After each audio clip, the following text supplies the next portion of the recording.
Donc on voit c'est vraiment une application qui est vraiment graphiquement très simple, très intuitive.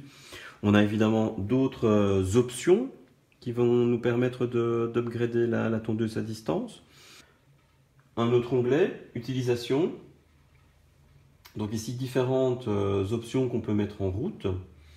Alors la minuterie adaptative, c'est quelque chose qui m'a l'air très intéressant parce que ça permet en fait à la tondeuse de s'autogérer quelque part en fonction des conditions climatiques et en fonction de la pousse de la pelouse.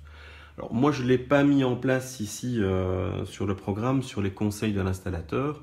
Pourquoi? Parce que comme j'ai différentes zones de tonte et notamment une zone en plus décentrée sur laquelle je dois soulever la machine pour y aller, c'est clair que la tondeuse ne s'y retrouverait pas. Il y a trop de paramètres pour qu'elle puisse gérer une tonte adaptative.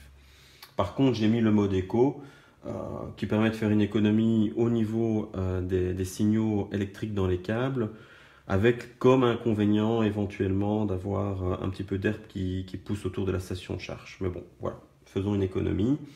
Et alors il y a aussi la tonte en spirale, une autre option qui est possible, qu'on peut commander là depuis la tondeuse en elle-même. Mais ici je vais pouvoir régler un petit peu l'intensité que je souhaite par rapport à ça. Si je reviens donc à mon tableau de bord, j'ai un autre onglet installation. Donc là on a une série de configurations, angle de sortie, largeur de couloir, etc. Je vous avoue que j'ai laissé les paramètres de base de l'installateur et ça fonctionne très bien, donc je ne m'en plains pas. Par contre, ce qui peut parfois être très intéressant, c'est ce qu'on appelle la distance de dépassement. C'est-à-dire qu'ici, comme j'ai quand même toute une série de parterres et autres avec le fil qui passe tout autour, mais en fait on peut régler, si on veut, un peu la distance d'approche de la tondeuse par rapport à ce fil. Donc si on voit par exemple que la tondeuse pourrait avancer de 5 ou 10 cm supplémentaires sans vraiment causer de problème, mais en coupant bien l'herbe au bord, il ne faut pas hésiter à changer cette distance. Pour le reste, je laisse un peu de côté, c'est plus technique, c'est pas très intéressant. Alors au niveau accessoires, voilà, ici, bon, c'est un gadget, mais ça peut être intéressant. Par exemple, les phares, on peut régler aussi. Ici, c'est réglé pour qu'il fonctionne uniquement le soir.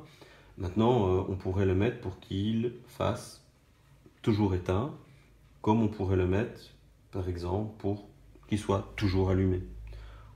Voilà, on constate que c'est vraiment très simple d'utilisation, on bouge le curseur et il n'y a aucun souci.